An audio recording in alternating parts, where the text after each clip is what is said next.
Hi, dear students. Welcome to the Good Samaritan School online classes of science for class 9 standard. In our last classes, we have started the topic of the techniques for separation, and already we have learnt about different techniques for separation of heterogeneous mixture. So, these techniques can be the physical method like the hand picking, sieving, and the filtration method, and the different techniques like evaporation, centrifugation, chromatography, that also we have learned. So today we are going to start with the new techniques of for separation, and the first one is the distillation.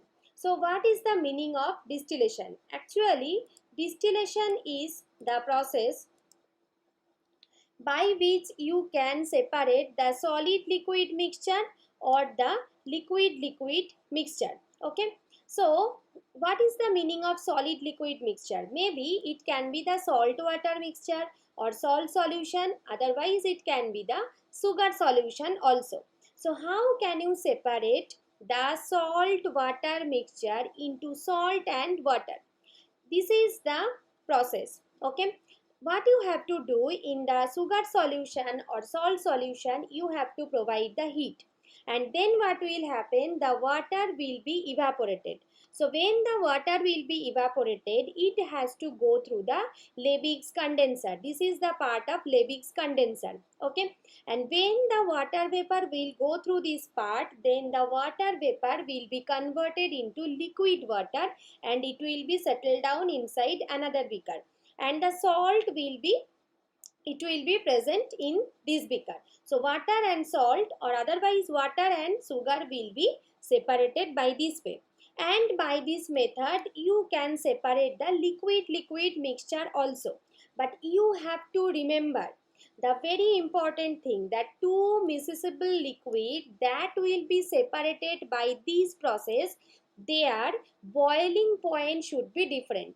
Okay, here you can see the acetone water mixture, the boiling point of acetone is 55 degrees centigrade and water is 100 degrees centigrade. So there is a big difference in between the boiling point of the acetone water mixture. Okay, so what will happen when you will give the temperature here, so automatically at first the acetone will come to its boiling point, and acetone will be evaporating by this way. Okay, and through the Lebig's condenser, the you can cool down the acetone vapor and you can separate the acetone here, and then the water will be present here.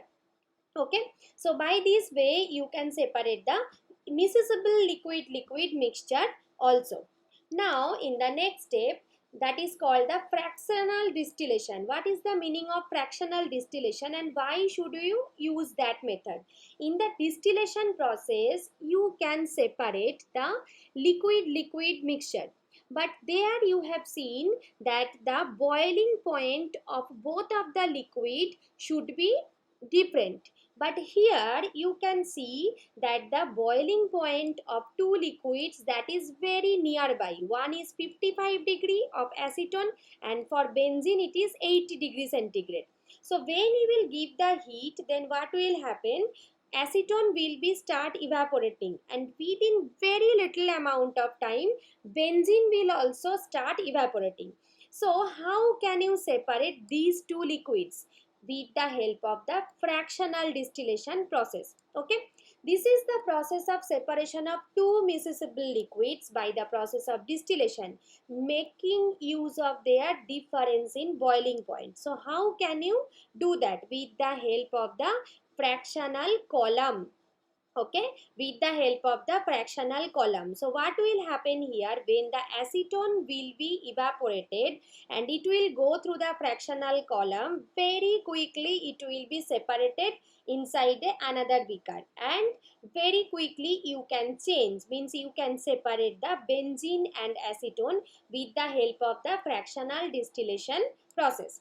Now come to the next part. The process is called as the crystallization. Okay, when you will go to the higher classes, then in your chemistry lab you can make your own crystals also, and when you will make your own crystals you will be amazed that it is so beautifully made. At your home also you can make the sugar crystal by yourself. Now I am going to tell you what you have to do. First you have to take a glass of water, okay, and you have to mix the sugar and in such a way that the solution will be saturated with the sugar. Now what you have to do, you have to give the heat. So automatically when the heat will be provided to the solution, then the saturation power will be more, and you have to add more sugar inside the solution, okay. So more amount of sugar will be given, and then in the boiling point also you have to saturate the syrup, sugar syrup, okay, sugar mixture, you have to saturate it. Then let it cool down in the room temperature. So when you will give the time for the solution to cool down, what will happen, all the sugar crystals will come down, and on the upper part the solution will be separated and the sugar crystals will be coming down. So then with the help of the filter paper, the hot saturated solution, when you will pour it on the filter paper, then the water will be separated and you will get the crystals of the soluble solid, okay. This is the way by which you can separate the saturated solution, okay, the saturated solute and the solvent also. Now what is the crystallization technique, okay, it is better than simple evaporation technique, because by this way you can collect the water also. Some solid decomposes in the decomposes, okay, like the sugar, so which may charred on heating to dryness, but if we will use the crystallization process, then you can get the intact sugar crystal.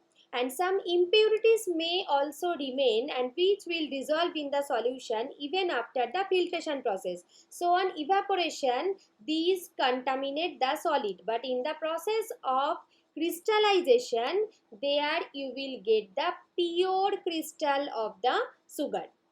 Now the next one is the separation of the components of air. How can you separate the components of air? So first the washing of the air will be done with the mixture of the NaOH or caustic soda, okay. So when it will be done, then what will happen, the CO2 gas which will be present in the air, that will be converted into NaOH CO3, okay. And then you have to put the air inside the compressor. So in the compressor what will happen, the cool air that will be free from all impurities and it will be compressed to the pressure of 200 times, that is more than the atmospheric pressure. So when the air will be compressed 200 times more than the atmospheric pressure, then what will happen, the hot compressed air will be produced and then it will be passed through the cooling tank, okay. This is the cooling tank. And then what will happen, the cold and the cooling tank, actually basically it is the part through which the cool water is going by this way and the hot water is coming outside, continuous flow. So the cold water enters and the warm water leaves the other end. So the air cooled at now a pressure equal to the atmosphere. That means first you have to give the pressure that is 200 times more than the atmospheric pressure. Then you have to keep the air in the normal atmospheric pressure. The cooled air rises up and the process further cools the incoming compressed air in the spiral tube. So automatically the temperature will drop down, okay. So when the gas will enter here, then it will be the hot air, but when it will come through by cooling tank, then automatically it will be cool in nature and the temperature of the air will drop down. So what will happen, suddenly the air will be liquefied, okay. Through the compressor, when it is going in, then through the compressor, with the help of the compressor, 200 times more atmospheric pressure you are providing here, then the air is getting very hot and then you are putting the air inside the cooling tank, and then the air is getting liquefied. Then it will enter inside the separator, where it will be separated, and then it has to go through the fractional distillation process. Okay, and in the fractional distillation process, what will happen? The liquid air consists of nitrogen and oxygen specifically at the temperature of minus 200 degrees centigrade, but the boiling point of liquid nitrogen is minus 95 degree, and minus 183 degree is the liquid oxygen. And already you have learnt about the fractional distillation process, that where two types of liquids will have very close boiling point, then we can separate those liquids with the help of the fractional distillation process. So by using the same process, we can separate the liquid oxygen and liquid nitrogen. So this is the way by which you can separate the carbon dioxide, nitrogen and oxygen with the help of this kind of system of machine. Okay, and now we have come to our last part, that is the water purification system. What you have to do, first the water should come through the sedimentation tank. What will happen?